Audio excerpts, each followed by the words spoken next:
أعوذ بالله من الشيطان الرجيم بسم الله الرحمن الرحيم ولقد يسرنا القرآن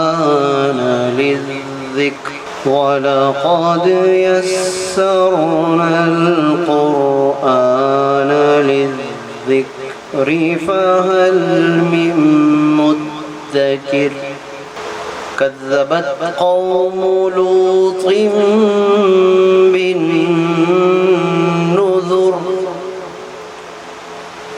إنا أرسلنا عليهم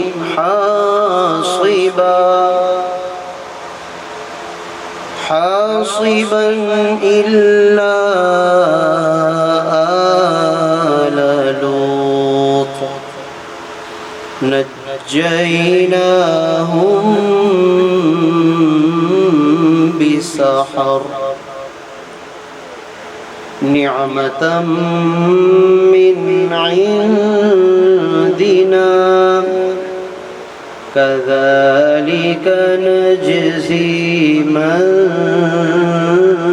شكر آمنت بالله صدق الله العظيم مولاي صل وسلم دائما أبدا على حبيبك خير الخلق كلهم مولاي صل وسلم دائما أبدا على حبيبك خير الخلق كلهم محمد سيد الكونين وثقلين محمد سيد الكونين وثقلين والفريقين من عرب ومن عجم مولاي صل وسلم دائما أبدا على حبيبك خير الخلق كلهم مولاي صل وسلم دائما أبدا على حبيبك خير الخلق كلهم وہ محمد فخر عالم بادشاہ انس و جاں وہ محمد فخر عالم بادشاہ انس و جاں سرور کونین سلطان عرب شاہ عجم ایک دن جبریل سے کہنے لگے شاہ امم تم نے دیکھا ہے جہاں بتلاؤ تو کیسے ہیں ہم عرض کی جبریل نے اے شاہدی اے محترم آپ کا کوئی مماثل ہی نہیں رب کی قسم مولا یا صلی وسلم دائما ابدا على حبیبک خیر الخلق كلهم مولا یا صلی وسلم دائما أبدا على حبيبك خير الخلق كلهم مومنو پڑھتے رہو تم اپنے آقا پر درود مومنو پڑھتے رہو تم اپنے آقا پر درود ہے فرشتوں کا وظیفہ الصلاۃ والسلام جب فرشتے قبر میں جلوہ دکھائیں آپ کا جب فرشتے قبر میں جلوہ دکھائیں آپ کا تو ہو زباں پر پیارے آقا الصلاۃ والسلام مولاي صل وسلم دائما ابدا على حبيبك خير الخلق كلهم مولاي صل وسلم دائما ابدا على حبيبك خير الخلق كلهم يا ربي بالمصطفى بلغ مقاصدنا يا ربي بالمصطفى بلغ مقاصدنا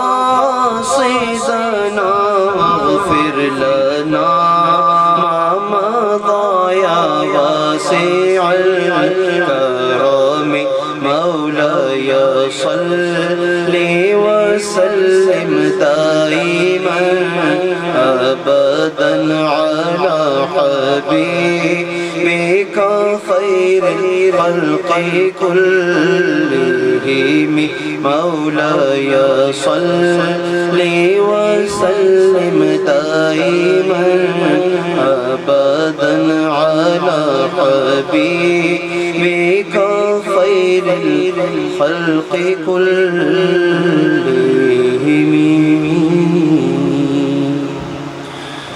درود شریف پڑھ لیجیے اللہم صل علی سیدنا و نبینا مولانا محمد وبارک وسلم صلاۃ و سلام علیک یا سیدی یا حبیبی یا رحمۃ للعالمین الحمدللہ رب العالمین والصلاة والسلام على اشرف الانبیاء والمرسلین اما بعد فاعوذ باللہ من الشیطان الرجیم بسم اللہ الرحمن الرحیم وَلَقَدْ يَسَّرْنَا الْقُرْآنَ لِلذِّكْرِ فَهَلْ مِن مُدَّكِرٍ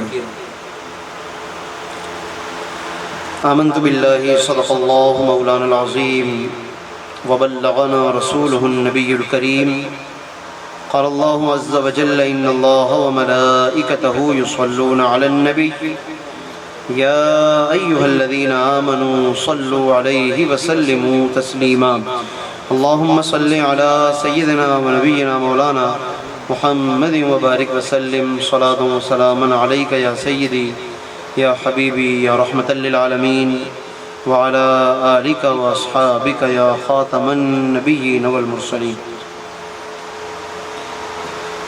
الحمدللہ آج قرآن مجید مکمل کرنے کی سعادت حاصل کی گئی ہے، جزاک اللہ۔ اور میں آج کی اس تقریب کے انعقاد پر اور اس اہتمام پر مبارکباد پیش کرتا ہوں ہمارے محترم و مکرم جناب سہیل شمس صاحب اور آپ کے تمام اہل خانہ کو کہ جنہوں نے اس محفل پاک کا اہتمام کیا اور چاند رات سے لے کر آج تک تراویح کا یہاں باقاعدہ انتظام کیا۔ الحمدللہ اسی گھرانے میں اور اسی مقام پر ہم پورے سال ہی مختلف نسبتوں سے جمع ہوتے رہتے ہیں۔ ماہ ربیع الاول شریف جب آتا ہے تو حضور نبی کریم صلی اللہ علیہ وسلم کے میلاد پاک کے حوالے سے یہاں پر یہ رونق لگی ہوتی ہے۔ اسی طریقے سے جب اگلا مہینہ یعنی اس کے بعد والا مہینہ ماہ ربیع الثانی آتا ہے، حضور سرکار بغداد سیدنا شیخ عبد القادر جیلانی رحمۃ اللہ تعالی علیہ کی نسبت سے 11ویں شریف کی محفل کا یہاں انعقاد ہوتا ہے، اور اسی طریقے سے ماہ جمادی الثانی جب آتا ہے، حضرت امیر المومنین سیدنا حضرت ابوبکر صدیق رضی اللہ تعالیٰ عنہ کی نسبت سے ماشاءاللہ بہت ہی پر رونق پروگرام اور محفل کا انعقاد ہوتا ہے۔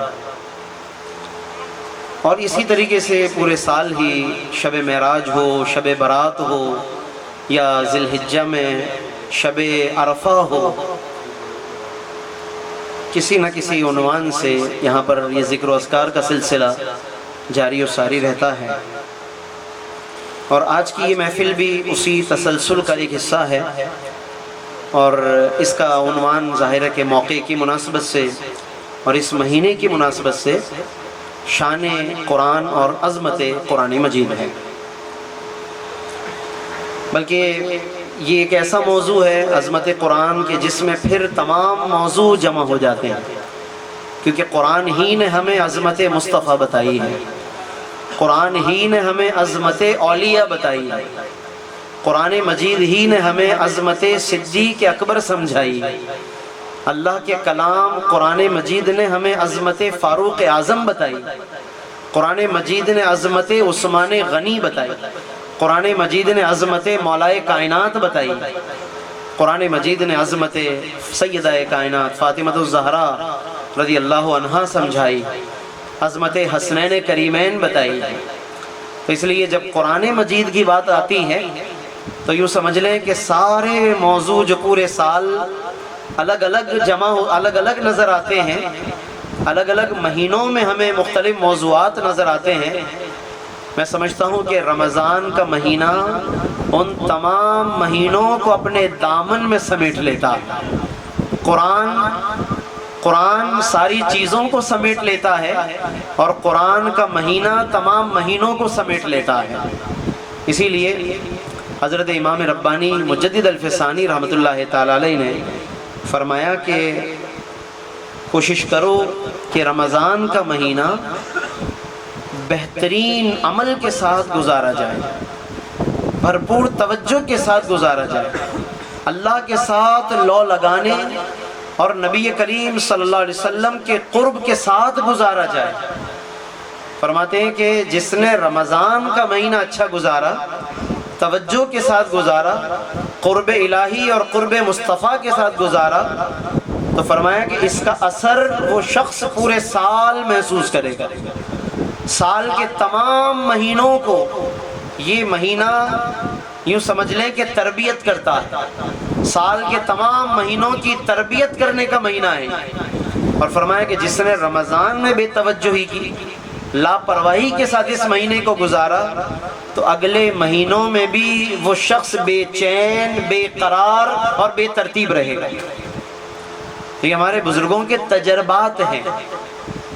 بزرگان دین کا جب کوئی قول بیان کیا جاتا ہے تو وہ صرف ایک قول نہیں ہوتا، بلکہ دراصل ان کا تجربہ ہوتا ہے، کیونکہ انہوں نے اپنی پوری زندگی تجربات میں گزاری، تو اس لیے انہوں نے بڑے تجربے سے یہ بات فرمائی کہ رمضان کا مہینہ اگر ترتیب سے گزارا، اچھے طریقے سے گزارا، توجہ کے ساتھ گزارا، تو انشاءاللہ آنے والے مہینوں میں بھی اللہ رب العالمین اپنا قرب اور اپنی ذات پاک کی طرف توجہ عطا فرمائے گا۔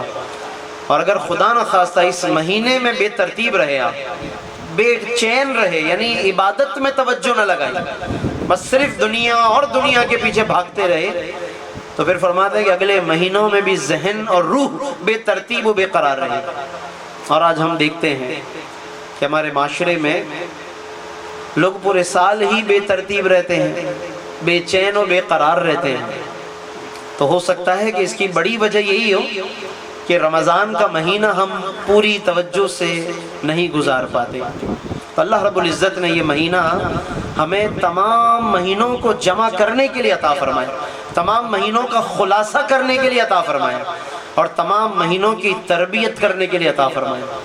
جیسے جمعے کا دن پورے ہفتے کی تربیت ہے، جمعے کا دن یہ ہفتے کے تمام دنوں کی تربیت کا دن ہے۔ سید الایام آقا کریم صلی اللہ علیہ وسلم نے فرمایا کہ جمعہ سید الایام ہے، تمام دنوں کا سردار ہے یہ۔ تو تمام دنوں میں ہفتہ، اتوار، پیر، منگل، بدھ، جمعرات، یہی دن ہے نا۔ نبی کریم صلی اللہ علیہ وسلم فرماتے ہیں کہ جمعے کا دن یہ سید الایام، تمام دنوں کا سید و سردار ہے یہ۔ اس کا مطلب ہے کہ جمعے کے دن کو اس طرح گزارنا چاہیے کہ اس کی جو تعلیم ہے، اس کی جو ٹیچنگ ہے، اس کی جو ہدایات ہے، اور جمعے کے دن کی جو تربیت ہے، وہ ہفتے کے تمام دنوں پر اثر انداز ہو اور ہفتے کے تمام دنوں میں اس کا اثر نظر آئے۔ اثرات تو جمعے کے بہت سارے ہیں، ابھی اس کی تفصیل میں جانے کا یہ نہ موضوع ہے نہ وقت ہے۔ میں ایک دو باتیں اس حوالے سے عرض کر دیتا ہوں تاکہ یہ بات تھوڑی کلیئر ہو جائے کہ جمعے کا دن ہفتے کے تمام دنوں کا جب سردار ہے تو پھر وہ تربیت کیسے کرتا ہے۔ آپ دیکھیے کہ جمعے کے بارے میں قرآن مجید میں فرمایا کہ اذا نودی للصلاۃ من یوم الجمعۃ، کہ جب جمعے کے دن اذان ہو جائے تو پھر کیا کرو؟ فَاسْعَوْا إِلَىٰ ذِكْرِ اللَّهِ، اللہ کے ذکر کی طرف دوڑنے لگ جاؤ، اللہ کے ذکر کی طرف چلنے لگ جاؤ۔ وَذَرُوا الْبَيْعَ، اور خرید و فروخت، اور یہ جو دیگر کام ہیں جس کی وجہ سے وہ جمعے کی طرف توجہ میں کمی اور فرق آ رہا ہے، وہ سارے کاموں کو چھوڑ چھاڑ کے اللہ کے ذکر کی طرف چل پڑو۔ اب جمعے کا یہ حکم اور یہ عمل اگر سارے دنوں میں کار فرما ہو جائے، تمام دنوں میں یہ ہدایت اگر ہم فالو کرنے لگ جائیں، اور اللہ رب العالمین نے یہ فرمان دیا بھی اسی لیے کہ یہ فسعو کی کیفیت صرف جمعے تک نہ رہے، بلکہ جمعے کے دن اس کی مشق کروائی گئی تاکہ آنے والے بقیہ دنوں میں بھی انسان اللہ کی بارگاہ میں سعی کرنے والا بن جائے۔ ہم تو سمجھتے ہیں کہ سعی صرف صفا مروہ کی ہوتی ہے، سعی صفا مروہ کی ہوتی ہے، حالانکہ لفظ سعی اللہ نے جمعے کے لیے استعمال فرمایا۔ فسعو، یہ فسعو کا مطلب ہوتا ہے سعی کرو۔ تو سعی صرف صفا مروہ کی نہیں ہے جس کی طرف ہم بڑے بھاگے دوڑے چلے جاتے ہیں، یہ سعی اللہ نے جمعے میں بھی کروائی، اور جمعے کے ذریعے پورے ہفتے کی تربیت کروائی تاکہ جب کانوں میں اذان آ جائے آدمی اپنے کاموں کو سمیٹنے لگ جائے اور اللہ کی طرف متوجہ ہو جائے، اور پھر as soon as possible جتنا جلد ہو سکے وہ اللہ کی بارگاہ میں حاضر ہو جائے، جتنا ہو سکے۔ کام سمیٹتے سمیٹتے کبھی کبھی دیر بھی لگ جاتی ہے، بتقاضائے بشریت وہ ایک الگ بات ہے، لیکن آدمی کی کیفیت یہ ہونی چاہیے کہ بس اب مجھے پہنچنا ہے۔ گھروں میں بھی خواتین کی کیفیت بھی یہی ہونی چاہیے کہ جب کانوں میں اذان آ گئی تو پھر وہ اپنے کاموں میں بس بار بار وہ ذہن میں نماز کی فکر ایسی لگ جائے کہ ذہن بار بار نماز کی طرف جانے لگے، ذہن بار بار نماز کی طرف جانے لگے۔ اور جب یہ کیفیت واقعی دل میں راسخ ہو جاتی ہے، جب دل میں قرار حاصل کر لیتی ہے کہ بظاہر آپ کاموں میں مصروف ہیں لیکن دل بے قرار ہے، دل ادھر بھاگ رہا ہے، دل ادھر لپک رہا ہے نماز کی طرف، دل بے چین ہے اور آدمی بس انتظار میں ہے۔ جیسے مسجد میں لوگ پہلے سے جو پہنچ جاتے ہیں وہ جماعت کا انتظار کرتے ہیں، ٹھیک ہے، یا خواتین جو ہیں وہ اگر اپنے مصلی پر بیٹھ گئی ہیں، مصلی پر آ گئی ہیں کہ بس اب اذان ہونے والی ہے، جیسے ہی وقت ہو جائے تو میں نماز ادا کر لوں، پہلی فرصت میں اطمینان کے ساتھ نماز ادا کر لوں۔ تو حدیث میں آتا ہے کہ میری امت جو نماز کا انتظار کرتی ہے نا، تو جتنی دیر ہم انتظار نماز کے لیے بیٹھتے ہیں تو حدیث کا مفہوم یہ ہے کہ اللہ نے میری امت کے انتظار نماز کو بھی نماز بنا دیا ہے۔ یہ جتنی دیر ہم انتظار کرتے ہیں نا نماز کا کہ ابھی تھوڑی دیر ہوگی، ابھی نماز ہوگی، ابھی نماز ہوگی، فرمایا کہ اللہ نے میری امت کے انتظار کو بھی نماز بنا دیا ہے، یعنی اتنی دیر بھی نماز کا ہی ثواب ملتا رہتا ہے۔ دل اندر بے قرار تو بنائے ہم، اندر دل میں وہ بے قراری پیدا کریں، اور یہ جمعے کی تربیت ہے۔ فَاسْعَوْا إِلَىٰ ذِكْرِ اللَّهِ، فرمایا کہ لپکنے لگ جاؤ، اللہ کے ذکر کی طرف دوڑو۔ وَذَرُوا الْبَيْعَ، اور خرید و فروخت اور دیگر جو ذہن کو ڈسٹرب کرنے والی چیزیں ہیں، اللہ کے ذکر سے روکنے والی چیزیں، ان کو چھوڑ دو۔ تو یہی کیفیت اگر پورے ہفتے ہم اپنانے کی کوشش کریں اور اس کی طرف توجہ بڑھانے لگ جائیں، یقین جانیے کہ شاید قدم تو بعد میں پہنچیں گے، فرشتوں کا قلم پہلے ہی ثواب لکھ چکا ہوگا۔ قدم بعد میں اٹھے گا لیکن دل چونکہ بے قرار ہے، ذہن بے قرار ہے، تو پھر قدم بعد میں اٹھتا ہے، قلم پہلے چل جاتا ہے اور اللہ پہلے ہی اجر عطا فرما دیتا ہے۔ جیسے جو صدق دل سے توبہ کرنے والے ہوتے ہیں نا، صدق دل سے وہ دعا کرنے والے ہوتے ہیں، سچے دل سے شرمندہ ہو جاتے ہیں اللہ کی بارگاہ میں، جو صدق دل سے شرمندہ ہو کر توبہ کرتے ہیں، تو بزرگان دین فرماتے ہیں کہ جس کے دل میں سچائی کے ساتھ شرمندگی آ گئی، واقعی وہ نادم ہو گیا اپنی خطا پر، اپنے گناہوں پر، تو شاید وہ توبہ کے لفظ بھی اس کی زبان پہ بعد میں آتے ہیں، قبولیت کا مقام پہلے ہی مل جاتا ہے، لفظ بھی نہیں آئے زبان پہ، قبولیت اللہ نے پہلے عطا فرما دی۔ یہ بالکل وہی کیفیت ہے۔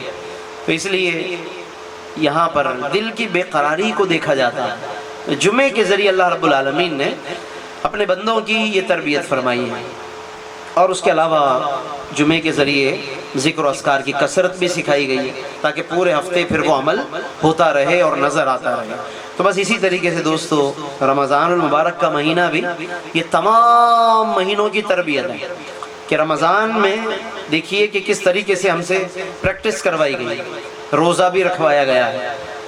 تو بے شک اگر بعد میں آپ روزہ نہ بھی رکھیں، رمضان کے بعد روزہ بے شک نہ بھی رکھیں، کہ وہ تو جنہیں زیادہ ماشاءاللہ روزہ رکھنے کا ایک ذوق اور شوق ہوتا ہے تو وہ تو نفلی روزے رکھتے رہتے ہیں، لیکن ظاہر ہے کہ تمام امت پر اللہ نے یہ کوئی لازم اور واجب نہیں فرمایا کہ وہ بعد میں روزہ رکھیں۔ تو اگرچہ بعد میں روزہ نہ بھی رکھیں لیکن روزے کا سبق ضرور یاد رکھیں۔ روزہ رکھنا بعد میں ضروری نہیں ہے رمضان کے بعد، اللہ یہ نہیں چاہتا کہ میرے بندے لازمی روزہ رکھیں رمضان کے بعد، آپ بے شک نہ رکھیں لیکن روزے کا سبق تو یاد رکھیں نا۔ مقصد تو یہ ہے، اصل جو چیز اللہ رب العالمین اپنے بندوں سے چاہتا ہے وہ روزے کا سبق ہے، اور وہ سبق کیا ہے؟ فرمایا کہ لعلکم تتقون، تاکہ تمہارے اندر تقوی پیدا ہو۔ تقوی اور پرہیزگاری کیا ہے؟ یہ تقوی اور پرہیزگاری یہ یوں سمجھ لیں کہ اللہ رب العالمین کی بارگاہ میں بندے کا ہر وقت اپنے فکر و خیال میں حاضر و موجود ہونا، یہ تقوی ہے۔ بہت آسان لفظوں میں یہ بات میں عرض کر رہا ہوں، بے شک کتابوں میں بہت اس پر لکھا گیا، بڑی تشریحات ہیں اور بہت اس کی تفصیل اور ڈیٹیل ہے تقوی کی، لیکن میں مختصر وقت میں 2 لفظوں میں یہ بات عرض کر رہا ہوں کہ تقوی دراصل اس کیفیت کا نام ہے کہ بندہ اپنے دل و دماغ میں، اپنے فکر و خیال میں اللہ کی بارگاہ میں اپنے آپ کو حاضر و موجود سمجھنے لگ جائے، اندر سے اس کی فیلنگ چینج ہو جائے، بس اسی کا نام تقوی ہے۔ بس یہ محسوس کرنے لگے کہ میں اللہ کے حضور حاضر ہوں، جیسے نمازوں میں ہم یہ محسوس کر رہے ہوتے ہیں، یا حج میں کیفیت بنتی ہے، یا شب قدر میں کیفیت بنتی ہے، اللہ یہ چاہتا ہے کہ یہ کیفیتیں چند راتوں میں نہ ہو، یہ کیفیتیں چند مواقع پہ نہ ہو، یہ کیفیت صرف شب برات اور شب قدر میں نہ ہو، بلکہ انسان کی اندر کی دنیا ایسی بدل جائے کہ شب قدر آئے نہ آئے۔ صوفیہ کرام فرماتے ہیں اگر تو قدر بدانی ہر شب شب قدر است، اگر تجھے اس رات کی قدر پتہ چل جائے اور اللہ کی موجودگی کا احساس ہو جائے تو فرماتے ہیں کہ ہر شب شب قدر بن جائے گی، پھر تمہاری ہر رات شب قدر ہے۔ عام آدمی شب قدر کا انتظار کرتا ہے نا کہ بھئی وہ 27ویں کو آئے گی یا فلاں شب کو آئے گی، لیکن جو صاحبان حضور ہوتے ہیں، جو صاحبان کیفیت ہوتے ہیں، اور جو اپنے آپ کو، اپنی اندر کی کیفیت کو اللہ سے جوڑ لیتے ہیں ہمیشہ کے لیے، یاد رکھیے گا کہ پھر وہ شب قدر کے محتاج نہیں ہوتے، بلکہ پھر وہ اپنی راتوں کو خود شب قدر بنا لیتے ہیں، وہ اپنی راتوں کو شب قدر بنا لیتے ہیں، اللہ انہیں وہ انعام عطا فرماتا ہے، وہ کیفیت عطا فرماتا ہے۔ یہی مفہوم ہے اس جملے کا کہ ہر شب شب قدر است، کہ پھر تمہاری ہر رات شب قدر بن سکتی ہے۔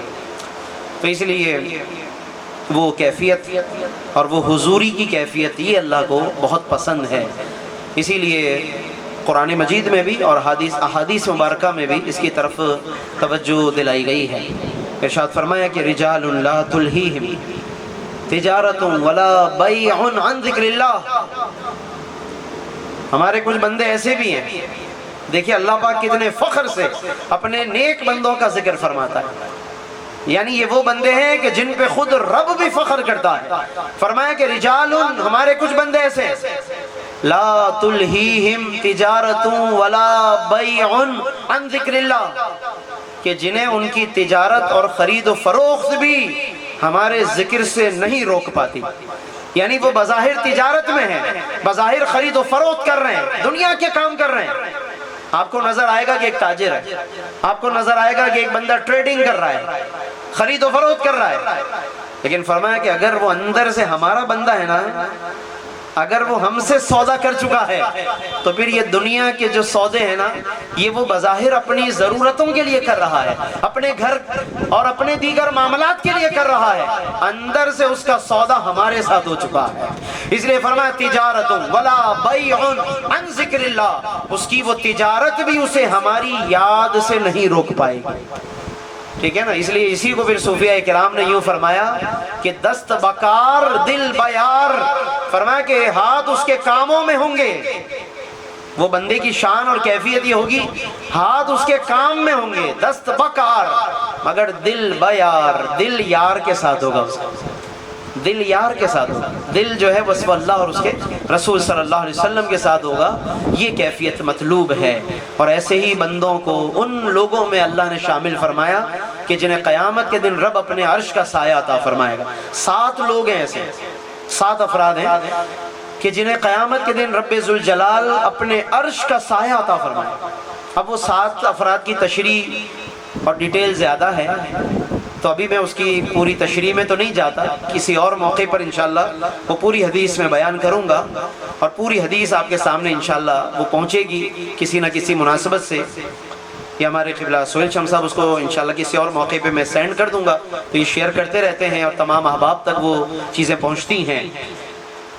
تو وہ تو ایک پوری حدیث ہے کہ حضور علیہ السلام نے جس کا آغاز یوں فرمایا کہ سبعۃ یظلھم اللہ یوم لا ظل الا ظلہ، کہ 7 افراد ایسے ہیں کہ جنہیں قیامت کے دن اپنا سایہ عطا فرمائے گا، یعنی اپنی رحمت کا سایہ عطا فرمائے گا. جس دن کوئی اور سایہ نہیں ہوگا، رب انہیں اپنے سایہ رحمت میں جگہ عطا فرمائے گا. تو وہ 7 لوگ ہیں، ان میں حکمرانوں کا بھی ذکر ہے. اچھے حکمران، عادل حکمران، فرمایا امام عادل، ایسا حاکم اور ایسی حکومت کہ جو بڑی عدل و انصاف کے ساتھ حکومت کرے، لوگوں کو ان کا حق ادا کرے اور بہترین حالات ہو جائیں اور بہترین طریقے سے حکمرانی کریں، عدل و انصاف والی حکومت. تو ایسے حاکم کو قیامت کے دن اللہ اپنی رحمت کا سایہ عطا فرمائے. بشرطے کہ ایسا حاکم ہو اور ایسی حکومت کی جائے. کاش کہ ایسی حکومت یہ کریں اور اللہ ہمیں ایسے اچھے لوگ نصیب فرمائے.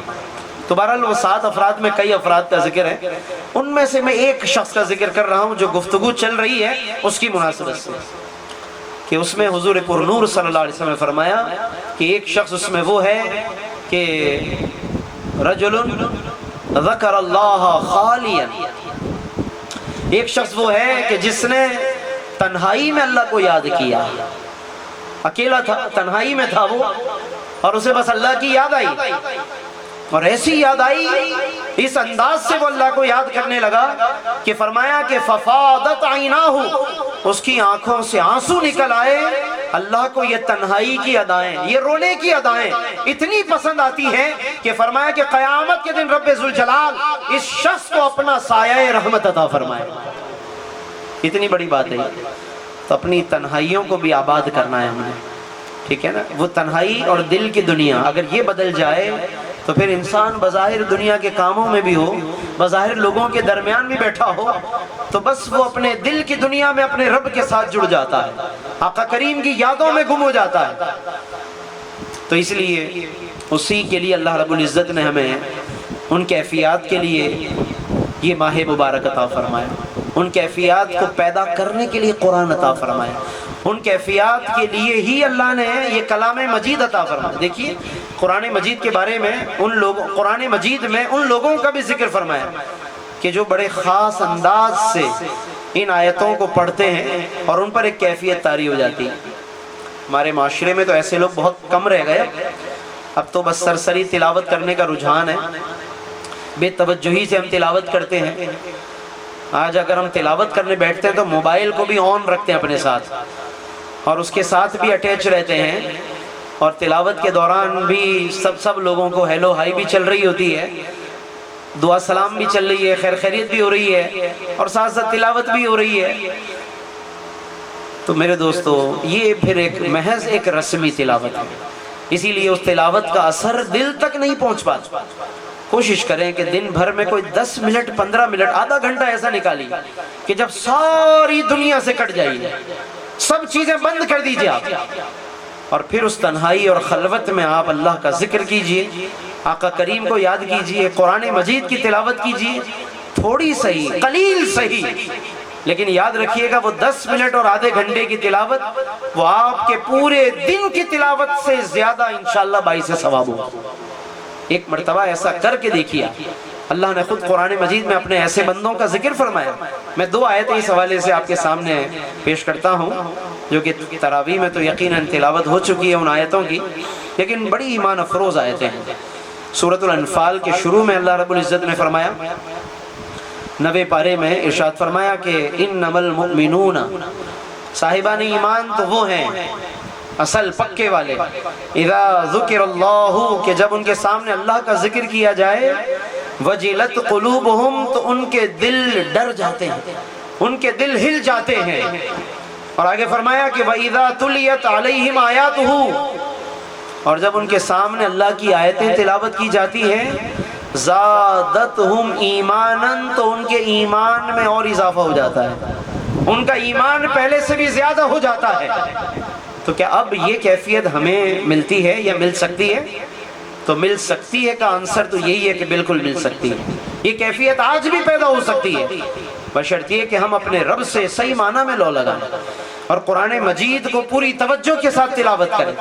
اور ایک آیت کریمہ اور بھی ہے جو 23ویں پارے میں تلاوت کی گئی ہے، سورۃ الزمر کے اختتام پر اللہ رب العزت نے ارشاد فرمایا کہ اللہ نزل احسن الحدیث کتابا متشابہا مثانیہ تقشعر منہ جلود الذین یخشون ربہم، کہ ہماری یہ کتاب وہ کتاب ہے کہ جس سے خوف خدا رکھنے والوں کی جلد، یعنی ان کا جسم کانپ اٹھتا ہے، ان کے اوپر کپ کپی طاری ہو جاتی ہے۔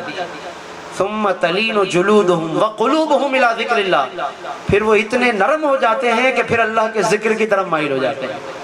میرے دوستو، یہی وہ کیفیات ہیں کہ جن کے لیے قرآن نازل فرمایا گیا، کہ فرمایا اگر یہ پہاڑ پہ نازل ہوتا تو پہاڑ ریزہ ریزہ ہو جاتے۔ دیکھیے نا، پہاڑ بھی اس کا مطلب ہے کہ اس کا اثر قبول کرتے۔ لو انزلنا هذا القرآن، اگر ہم اس کلام مجید کو نازل کرتے علی جبل، پہاڑ پر، لرأیتہ، تو تم ضرور دیکھتے، خاشعا متصدعا من خشیت اللہ، کہ یہ پہاڑ اللہ کے خوف سے ریزہ ریزہ ہو گئے۔ یہ پہاڑ جو ہیں وہ ٹکڑے ٹکڑے ہو جاتے اگر ہم اپنا کلام ان پہاڑوں پہ اتار دیتے۔ مگر انسان جب پڑھتا ہے تو وہ بس خالی پڑھتا ہے اور پڑھ کے اڑ جاتا ہے، اس کے اوپر کوئی کیفیت طاری نہیں ہوتی۔ اس کی وجہ یہی ہے کہ دل پر اتنا گرد و غبار آ گیا، گناہوں کا، خطاؤں کا، اور دنیا داری اتنی دل پر چھا گئی کہ پھر وہ جو قرآن مجید نے اس آئینہ قلب پر ریفلیکٹ کرنا تھا وہ رک گیا۔ آج اگر ہمارے گھر کے اور گاڑی کے شیشوں پہ گرد و غبار ہو، خوب گرد و غبار آ جائے، اور پھر آپ اس کے اوپر بڑی اعلیٰ درجے کی ٹارچ چلا کے روشنی ڈالیں، بہترین قسم کا بلب جلا کے اس پہ روشنی ڈالیں، تو روشنی اس کے اوپر ریفلیکٹ نہیں کرے گی، چمک نہیں ڈالے گی، تو کیا کہیں گے کہ بلب کا قصور ہے، ٹارچ بیکار ہے؟ نہیں، بلکہ سب یہی کہیں گے دیکھنے والے کہ میاں جب اتنی بہترین ٹارچ لائے تھے تو پہلے شیشہ تو صاف کر لیں، پہلے آئینے کو وہ شیشے کو تو چمکا لیں آپ، پھر آپ اس کے اوپر روشنی ڈالیں، پھر چمک دیکھیں آپ اس کی۔ تو ہم چمک ڈالنے سے پہلے شیشے کو صاف کرتے ہیں۔ اب قرآن مجید کی مثال بھی ایک نور کی ہے، ایک روشنی کی ہے، اور ہمارے دل کی مثال ایک آئینے کی ہے، ہمارے دل کی مثال شیشے کی ہے۔ اب شیشے پہ گرد و غبار برسوں کا جمع ہوا ہے، اب چاہتے یہ ہیں کہ ایک مہینے میں ٹھیک ہو جائے سارا کام، قرآن پڑھیں تو جی چمکنا شروع ہو جائیں، اندر سے روشنیاں جگمگانے لگ جائیں اور آنکھوں سے آنسو آنے لگ جائیں. تو ایسا کچھ نہیں ہونے والا اتنا جلدی. جب تک اس دل کے اوپر جو گرد و غبار لگا ہے جب تک اس کو صاف نہیں کریں گے، اور جس دن یہ غبار صاف ہو گیا اس دن پھر تلاوت کریں گے تو آنکھوں سے خود آنسو نکلنا شروع ہو جائیں. یہ دل کا غبار ہے جو قرآن کی تاثیر کے درمیان میں رکاوٹ بن گیا. بھائی یہی فلسفہ ہے. تو دوستو اس غبار کو صاف کرنے کا طریقہ کیا ہے؟ فرمایا لعلکم تتقون، تم پہ روزے اسی لیے فرض کیے گئے کہ تاکہ تمہارے اندر تقوی پیدا ہو. یہ روزے کی جو پریکٹس ہے، یہ جو اتنی لمبی چوڑی مشق ہے، صبح سے لے کے مغرب تک بھوکا پیاسا رکھا گیا ہے، کوئی تو مقصد ہوگا نا، ورنہ اس رب کو کیا ضرورت پڑی ہے اپنے بندوں کو بھوکا پیاسا رکھنے کی؟ اسی نے تو یہ ساری نعمتیں پیدا فرمائی. وہ خود قرآن میں فرماتا ہے کلو وشربو، کھاؤ پیو. وہ خود ہی تو یہ سارا پیدا ہی اس نے ہمارے کھانے پینے کے لیے کیا ہے نا. پھر آخر وجہ کیا ہے؟ وہ رب یہ ساری چیزیں پیدا کر کے ہم ہی کو روک دیتا ہے کھانے پینے سے. فائدہ کیا ہے؟ مقصد کیا ہے؟ بس یہی وہ مقصد ہے کہ اس مشق کے ذریعے، اس پریکٹس کے ذریعے انسان اپنے آئینہ قلب کو صاف کرنے لگے، گناہوں سے بچنے لگے. روزے کی جو پریکٹس ہے یہ گناہوں سے بچنے کی مشق ہے، اور اس کی مثال بھی پرہیز کی ہے. اس کی مثال بھی پرہیز کی ہے. ہم عام طور پر وہ جو دوائیں دی جاتی ہیں نا، وہ دوائیں تو کھا لیتے ہیں مگر پرہیز میں بڑے کچے ہیں. ڈاکٹر کے پاس گئے، اس نے دوائیں لکھ کے دے دی اور دواؤں کی پرچی تھما دی اور اس کے بعد بتا دیا کہ بھائی پرہیز کے طور پہ ان چیزوں سے آپ نے بچنا ہے. ہم نے کہا کہ نا جی پرہیز بڑا مشکل کام ہے. آپ دوائیں بے شک بڑھا دیں، 2-4 گولیاں اور ڈال دیں اس میں، لیکن پرہیز بڑا مشکل کام ہے. یہ نہیں چھوٹتا ہم سے، فلاں چیز نہیں چھوٹتی ہم سے. تو ڈاکٹر بھی یہی کہے گا کہ بھائی پرہیز تو کرنا پڑے گا. خالی دوائیں کھانے سے تو مسئلہ حل نہیں ہوگا بلکہ اور زیادہ نقصان ہو جائے گا. تو جس طرح میڈیکل میں ہم دواؤں کے ساتھ پرہیز کرتے ہیں تو تبھی فائدہ ہوتا، تو اسی طرح قرآن کی مثال بھی دوا کی ہے، درود شریف کی مثال بھی دوا کی ہے، نماز کی مثال بھی دوا کی ہے، دعاؤں کی مثال بھی دوا کی ہے، تراویح کی مثال بھی دوا کی ہے، تلاوت کی مثال بھی دوا کی ہے. یہ ساری دوائیں ہم لیے جا رہے ہیں. نماز کا ٹائم آیا نماز میں آ گئے، تراویح کا ٹائم آیا تراویح میں پہنچ گئے، قرآن کا وقت آیا تلاوت کرنے لگ گئے، درود شریف پڑھنے کا وقت آیا درود شریف بھی پڑھ لیا. دوائیں لیے جا رہے ہیں مگر پرہیز جو بتایا گیا تھا کہ ساتھ ساتھ ان دواؤں کے ساتھ ساتھ یہ نہیں کرنا یہ نہیں کرنا یہ نہیں کرنا، کہ نہیں جی پرہیز نہیں ہوتا ہم سے جی. تو بس اسی وجہ سے ان چیزوں کا وہ اثر ہماری روح پر مرتب نہیں ہو رہا. دوستو یہ فلسفہ سمجھ لیں آج کہ دوائیں ہم لے رہے ہیں پراپر، اور اس ماہ مبارک میں تو ماشاءاللہ پابندی سے نمازیں بھی ہو رہی ہیں، پابندی سے تلاوت بھی ہو رہی ہے، خوب زیادہ عبادت ہو رہی ہے. تو اگر گناہوں سے نہیں بچ رہے، پرہیز نہیں کر رہے اور آنے والے مہینوں میں پرہیز نہیں کر رہے تو پھر وہ روح پر وہ اثرات مرتب نہیں ہوں گے. اس لیے اس پورے فلسفے کو سمجھنا ضروری ہے، جب جا کر یہ پورا دین صحیح معنی میں ہم اپنا سکیں گے اور اپنانے والے بن سکیں گے. اور اسی لیے شروع میں نے قرآن مجید کی ایک آیت پڑھی کہ وَلَقَدْ يَسَّرْنَا الْقُرْآنَ لِلذِّكْرِ فَهَلْ مِن مُدَّكِرٍ. ہم نے فرمایا، اللہ فرماتا ہم نے اس قرآن کو آسان کر دیا للذکر، ذکر کے لیے. اب ذکر کے دو مطلب، آج یہ بھی یہاں سے ذہن میں بات لے کر جائیے. یہ آیت بار بار قرآن میں آئی ہے، سورۃ القمر 27واں پارہ قرآن میں یہ آیت اس سورت میں اللہ نے بار بار ریپیٹ کی ہے. فرمایا وَلَقَدْ يَسَّرْنَا الْقُرْآنَ، ہم نے قرآن کو آسان کر دیا. کس لیے آسان کیا؟ للذکر، ذکر کے لیے.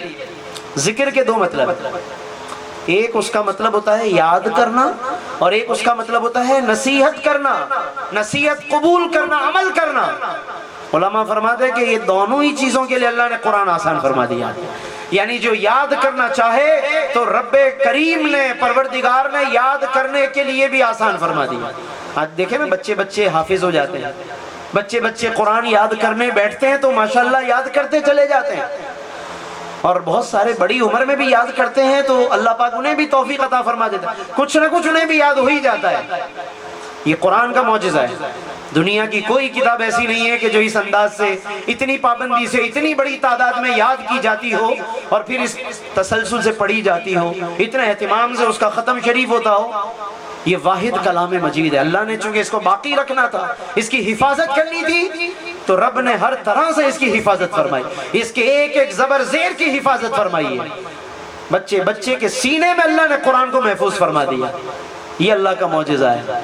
جیسے وہ ابابیل پرندے تھے نا جو ہاتھیوں کو تباہ کرنے آئے تھے، کعبے پہ جب حملہ کیا، کعبے پہ جب اٹیک کیا، وہ یمن کے بادشاہ نے، ابرہا نے، ہاتھیوں کے ذریعے بڑے بڑے ہاتھی لے کر آ گیا وہ۔ اللہ نے اس کے جواب میں کس کو بھیجا تھا؟ ابابیل کو۔ ابابیل کیا ہیں؟ وہ چھوٹے چھوٹے پرندے تھے، ان میں چونچ میں ایک کنکر تھا، 2 کنکر پاؤں میں تھے، اور وہ اس سے انہوں نے وہ ایک طریقے سے بمباری کی، مطلب کنکر برسائے انہوں نے ہاتھیوں پر، اور وہ ہاتھیوں کا گوشت ایسے گلنے لگا اور ختم ہو گیا، اور پورا لشکر تہس نہس ہو گیا۔ جیسے وہ گائے چارہ چباتی ہے نا، گائے بیل بھینسیں جو چارہ چبا کے کیسا ہو جاتا ہے۔ قرآن فرماتا ہے، آج ہی تلاوت کی گئی آخری پارے میں، فَجَعَلَهُمْ كَعَصْفٍ مَأْكُولٍ، کھایا ہوا بھوسا بنا دیا اس لشکر کا، ان پرندوں نے، ابابیل نے، ان کے کنکروں نے۔ تو اللہ جب اپنی طاقت دکھاتا ہے تو اس طرح دکھاتا ہے، چھوٹی چیزوں کے ذریعے، چھوٹی چیزوں کے ذریعے۔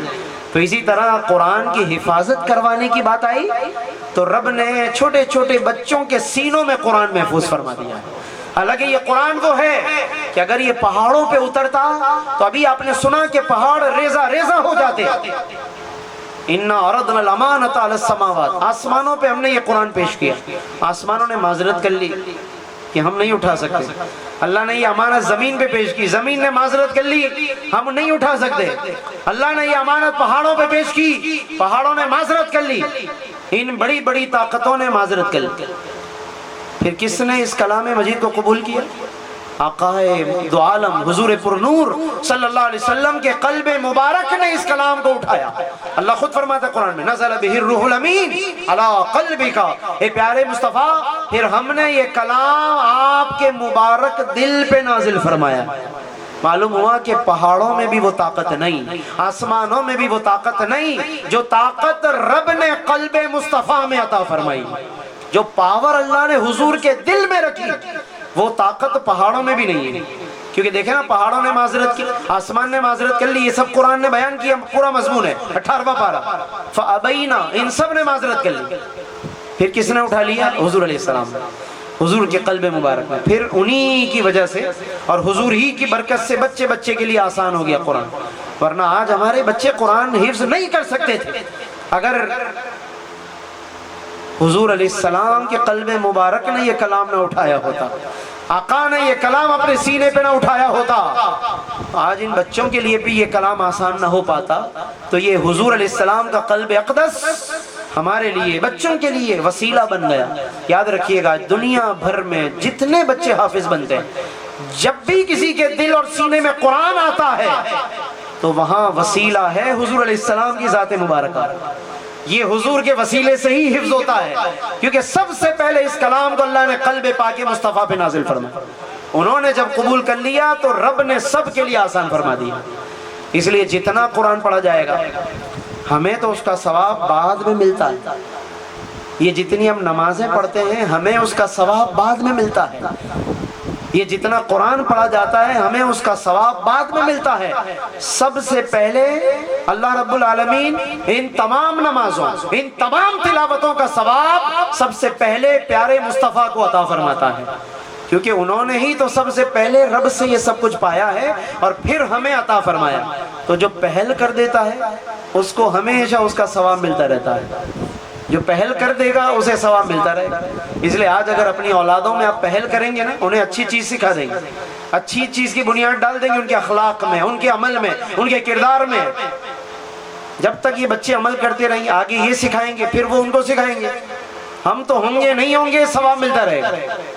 یہ ایک ایسی چین ہے، اسی لیے اللہ رب العالمین نے فرمایا وَإِنَّ لَكَ لَأَجْرًا غَيْرَ مَمْنُونٍ، اے پیارے مصطفیٰ، آپ کے لیے ایسا اجر و ثواب ہے کہ جو کبھی ختم ہونے والا ہے ہی نہیں۔ اب حضور کے لیے جو اجر و ثواب ہے وہ کبھی اب ختم ہوگا ہی نہیں، کیونکہ عمل ہوتا رہے گا دنیا میں، قرآن پڑھا جاتا رہے گا، حج ہوتا رہے گا، عمرہ ہوتا رہے گا، تلاوت ہوتی رہے گی، تراویح ہوتی رہے گی، یہ سلسلہ تسلسل قیامت تک چلتا رہے گا۔ تو آج اس کیفیت کو اپنے اندر بھی پیدا کرنا ہے، اپنے بچوں میں بھی اس کو منتقل کرنا ہے۔ آج اگر ہم کان میں جب اذان کی آواز آتی ہے اور اگر ہم اپنا تھوڑی دیر موبائل یوز کرنا روک دیں اور ہمارا گھر میں کھیلتا ہوا بچہ ہمیں نوٹ کر لے اور وہ یہ بات آہستہ آہستہ جیسے جیسے جیسے بڑا ہونے لگے اور وہ یہ سمجھ لے کہ میرے بابا جو ہیں جیسے ہی اذان کی آواز آتی ہے موبائل بند کر دیتے ہیں، بس سمجھ لیں کہ یہیں سے بچے کی تربیت شروع ہو گئی۔ اب یہ زندگی بھر جب تک اذان کی آواز سن کر ٹیلی ویژن کی آواز کو میوٹ کرتا رہے گا، موبائل کو اسٹاپ کرتا رہے گا، اپنے دوستوں میں باتیں کرتا ہوا رک جائے گا، اور پھر جو اس کو فالو کرتے رہیں گے ہمیشہ ہمارے اس عمل کی وجہ سے ہمیں ثواب ملتا رہے گا۔ یہ ایسی چین ہے بھائی۔ بس اسی طرح درود و سلام پڑھنے کی عادت بنائیے، تلاوت کی عادت رکھیے ان بچوں کے سامنے، گھر میں ماحول رکھیے آپ، تو آپ دیکھیے کہ کیسا برکتوں کا تسلسل قائم ہو جاتا ہے۔ تو وَلَقَدْ يَسَّرْنَا الْقُرْآن کی میں بات کر رہا تھا کہ فرمایا کہ ہم نے آسان کر دیا قرآن لِلذِّکر، نصیحت کے لیے۔ ایک مطلب اس کا یاد کرنا ہے، وہ بھی اللہ نے آسان کر دیا، اور ایک مطلب اس کا نصیحت ہے کہ جو نصیحت قبول کرنا چاہے اس کے لیے بھی ہم نے اپنا قرآن آسان کر دیا۔ تو اس لیے آئیے، دیکھیے، پڑھیے، مطالعہ کریں تو نصیحت حاصل ہوتی رہے گی۔ آپ والدین کے بارے میں چاہتے ہیں قرآن پڑھیے، آپ کو والدین کے حوالے سے رہنمائی ملے۔ آپ نماز کے بارے میں جاننا چاہتے ہیں، نماز کی رہنمائی ملے۔ آپ اپنے کاروبار کے حوالے سے اس کے اندر جو دیانتداری ہونی چاہیے، اخلاقیات ہونی چاہیے، وہ سیکھنا چاہتے ہیں، قرآن میں اللہ نے وہ بیان فرما دیا۔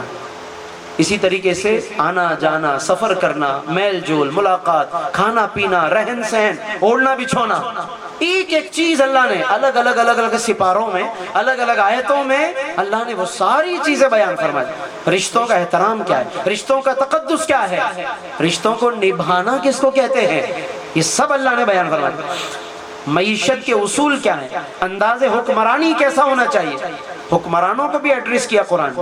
الذین ان مکناہم فی الارض، کہ اگر ہم انہیں زمین میں حکمرانی عطا کریں تو یہ کیا کریں، عیاشی کریں، یہ کیا کریں، جو مرضی آئے کریں؟ نہیں، اللہ نے سکھایا ہے، قرآن میں یہ ساری باتیں موجود ہیں۔ فرمایا کہ الذین ان مکناہم فی الارض، اگر ہم انہیں زمین میں حکمرانی عطا کریں، اقاموا الصلاۃ، سب سے پہلے فرمایا نماز کا نظام قائم کریں گے۔ یہ پورا ایک نظام صلاۃ قائم کریں کہ جب اذان کی آواز آئے کاروبار کو روک دیا جائے، یہ سب کے اوپر امپلیمنٹ کر دیا جائے، اس کو نافذ کیا جائے، اس کو سب جب نظام صلاۃ کے تابع ہوں گے خود بخود برکت ہونا شروع ہو جائے گی۔ برکت کا آغاز اللہ نے بتایا ہے۔ آج ہم اسی کو فراموش اور اگنور کر کے آگے چلنا چاہتے ہیں۔ آج ہم چاہتے ہیں کہ ہماری اپنا ٹائم ٹیبل ہو، ہم اس کے مطابق چلیں۔ اللہ فرماتا ہے ٹائم ٹیبل یہ والا چلے گا، اقام الصلاۃ، کیونکہ پہلی ٹائمنگ وہی ہے جو دنیا میں آئی ہے، اور جو پہلی ٹائمنگ ہوتی ہے تو باقی چیزوں کو اس کے مطابق انسان سیٹ کرتا ہے۔ جیسے آپ کی جو پہلی کمٹمنٹ ہوگی کسی سے تو آپ اسی کو فالو کرتے ہیں، باقی تمام چیزوں کو اس کے تابع کریں گے۔ اگر آپ کے پاس دوپہر کے 12 بجے کوئی مہمان آنا چاہے، 1 بجے مہمان آفس ٹائم میں، اور کہے کہ آپ مجھے سارا کام چھوڑ کر ٹائم دے دیں، بے شک آپ دے دیں، لیکن سب سے پہلے آپ اجازت لیں گے نا اوپر سے، آپ اپنے اوپر اجازت لیں گے کہ بھائی میں فلاں مہمان کو اٹینڈ کروں نہیں کروں، کیونکہ پہلی کمٹمنٹ آپ کی وہاں ہے۔ تو بس اللہ نے بھی ان الصلاۃ کانت علی المؤمنین کتابا موقوتا کہہ کر نماز کی ٹائمنگ کو سیٹ کر دیا، فرمایا پہلی ٹائمنگ یہی ہے، اب سارے کام اس کے مطابق سیٹ کرو، سارے کام اس کے مطابق چلانے ہوں گے۔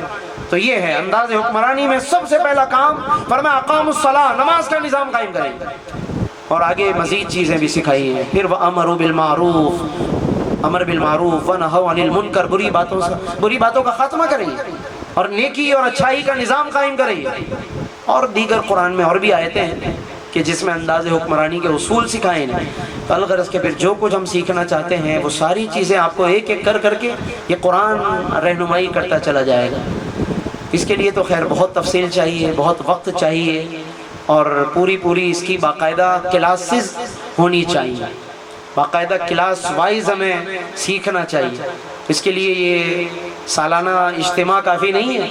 یہ سالانہ جو اجتماع ہوتے ہیں نا، یہ میں اکثر کہا کرتا ہوں پروگراموں میں کہ سالانہ جو اجتماع ہوتے ہیں یہ تو بس ایک شعور دلانے کے لیے، ایک توجہ دلانے کے لیے ہوتا ہے بس، ٹھیک ہے نا، صرف ایک توجہ دلاؤ نوٹس ہے یہ کہ بھائی آپ نے یہ کام کرنا ہے۔ لیکن ظاہر ہے کہ یہ ایک پروگرام ہمارے پورے سال کے لیے کافی نہیں ہے، یہ تو صرف ایک توجہ دلانے کا ذریعہ ہے۔ اس کے بعد جو کرنا چاہیے وہ واقعی کرنا چاہیے، اور وہ اگر ہم اپنا نظام زندگی میں اس کو نافذ کر دیں، کلام مجید کو جگہ جگہ ہم اپنی زندگی میں سیکھنے کے لیے بھی اور سمجھنے کے لیے بھی ہم وقت نکال لیں، یقین جانیے کہ اس کی برکتیں خود بخود ہم محسوس کریں گے۔ ایک سورۃ الملک کی جب اتنی برکت ہے، خالی پڑھنے کی، سمجھنا تو دور کی بات ہے۔ کل کے درس میں نے عرض کیا تھا، یہ سورۃ الملک جو روزانہ نماز عشاء کے بعد یا مغرب کے بعد یا عشاء کے بعد یعنی سونے سے پہلے پڑھ لیں، تو حدیث میں فرمایا، اور اس کا مفہوم یہ ہے کہ جب آدمی انتقال کر جائے گا، دنیا سے چلا جائے گا، اور فرشتے جب آئیں گے حساب و کتاب کے لیے، تو یہ سورت درمیان میں آ جائے گی اور اس بندے کو نجات دلا کے رہے گی۔ یہ حدیث میں باقاعدہ اس کا مضمون اور مفہوم موجود ہے۔ ایک شخص نے بے دھیانی میں ایک قبر پر، یعنی قبر کا شاید کوئی نشان نہیں تھا، اس لیے پتہ نہیں تھا اس کو کہ یہاں پر بھی کوئی قبر ہے، اس کے نشانات مٹ چکے تھے، تو اس نے وہاں پر ایک اپنا کوئی خیمہ لگا لیا اور وہ وہاں پہ بیٹھ کر کچھ اس نے اپنا دعا کرنی تھی، پڑھنا تھا یا جو بھی اس نے کرنا تھا۔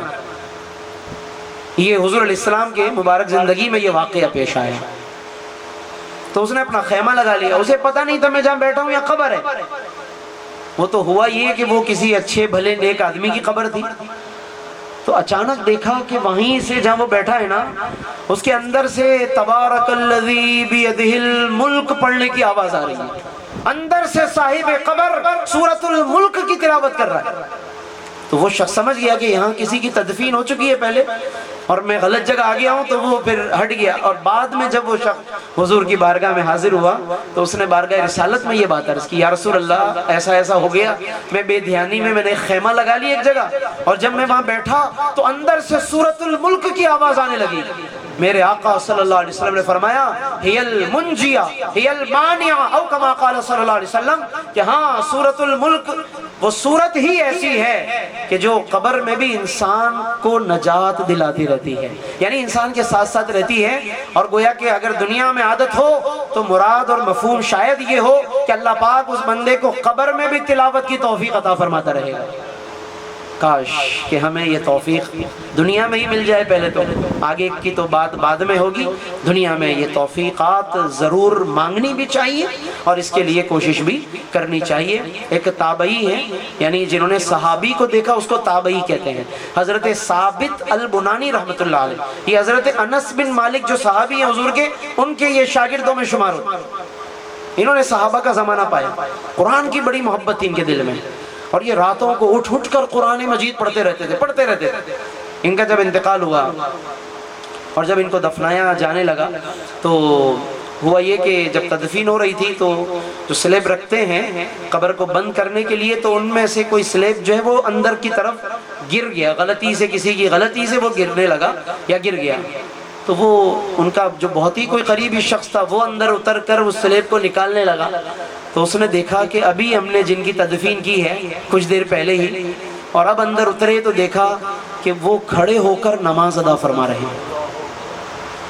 اب یہ تو کانپ گئے ایک دم منظر دیکھ کر، لیکن یہ بس سمجھے کہ بس اللہ کا کوئی راز ہے، تو یہ یوں ہی بس قبر سے باہر نکل آئے اور قبر کو بند کیا انہوں نے، اور گھر جا کر سوچا کہ ان کے گھر والوں سے پتہ کیا جائے کہ ان کی کون سی ایسی نیکی ہے، کیا ان کا عمل ہے۔ جب گھر جا کر پوچھا تو ان کی صاحبزادی تھی جو بھی موجود تھی گھر میں، انہوں نے بتایا کہ ہمارے والد حضور جو ہیں وہ راتوں کو اٹھ اٹھ کر قرآن مجید کی ایک تو تلاوت کثرت سے کرتے تھے، اور وہ ایک دعا کرتے تھے۔ وہ دعا کیا تھی؟ وہ دعا یہ تھی کہ اے پروردگار، تو نے اگر قبر میں کسی کے لیے بھی تلاوت کرنا لکھا ہے، قبر میں کسی کے لیے اگر تو نے تلاوت کرنا مقدر کیا ہے، تو اے رب مجھے بھی ان میں شامل فرمانا۔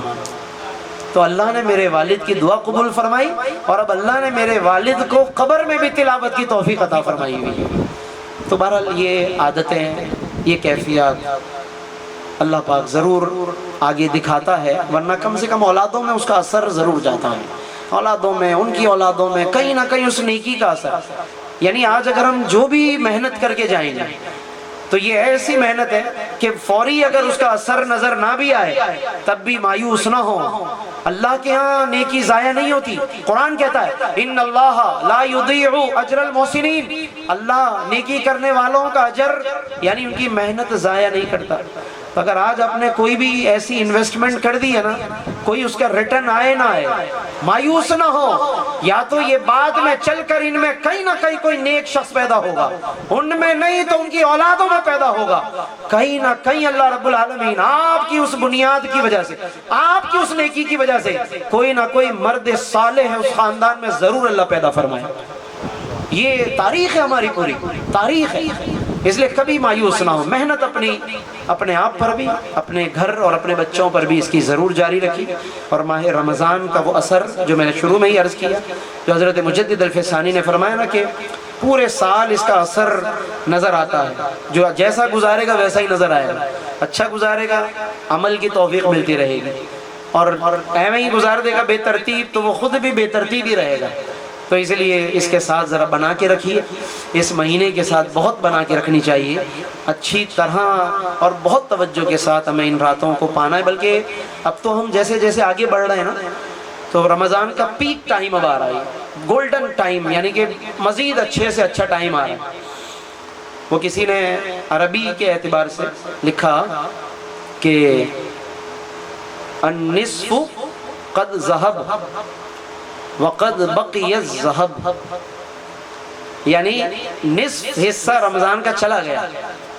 آج ہم بالکل اس موڑ پر ہیں کہ 16ویں شب ہے، ٹھیک ہے نا، اور آج بالکل یہ جملہ صحیح مقام پر مجھے یاد آ گیا، اچانک یاد آ گیا، النصف قد ذہب، have gone، نصف حصہ رمضان کا جا چکا، وقد بقی الذہب، اب عربی میں ذہب جانے کو بھی کہتے ہیں اور گولڈ کو بھی کہتے ہیں، سونے کو بھی، تو اس لیے جملہ بڑا زبردست ہے۔ کہتے ہیں النصف قد ذہب، نصف حصہ رمضان کا چلا گیا، وقد بقی الذہب، اور گولڈ اب بچ گیا ہے، یعنی جو باقی 15 ہیں وہ بہت گولڈن ٹائم ہے اور بہت سنہرا وقت آ رہا ہے، جو کہ اس ماہ مبارک کا بقیہ نصف ہے، یہ سیکنڈ ہاف ہے یہ، اور اس میں اور زیادہ ہمیں توجہ کرنے کی ضرورت ہے۔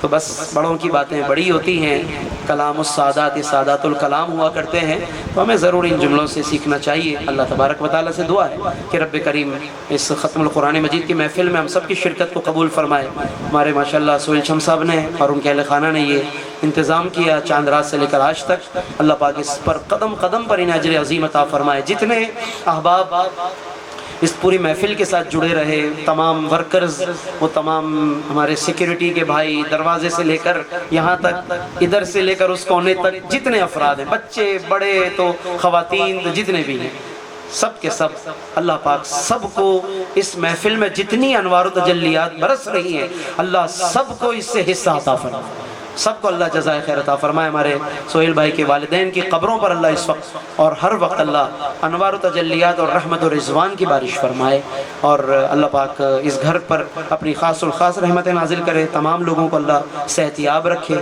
صحت و عافیت کے ساتھ رکھے، اور ہم سب پر اللہ اپنی خاص برکتیں رحمت نازل فرمائے، اور یہ عشرہ اور اگلے عشرے کو اور مزید توجہ کے ساتھ اللہ اپنے قرب کے ساتھ ہمیں گزارنے کی توفیق رفیقہ مرحمت فرمائے، اور جو بھی اس میں رمضان کی جتنی راتیں ہمارے نصیب میں ہیں، اللہ ہمیں مزید بہتر سے بہتر طریقے سے مزید تلاوت کرنے، مزید فہم قرآن اللہ ہمیں نصیب فرمائے، آمین۔ وآخر دعوانا الحمدللہ رب العالمین۔ صلاۃ و سلام ہوگا انشاءاللہ، اور اس کے بعد دعا ہوگی، پھر محفل انشاءاللہ مکمل ہو جائے گی۔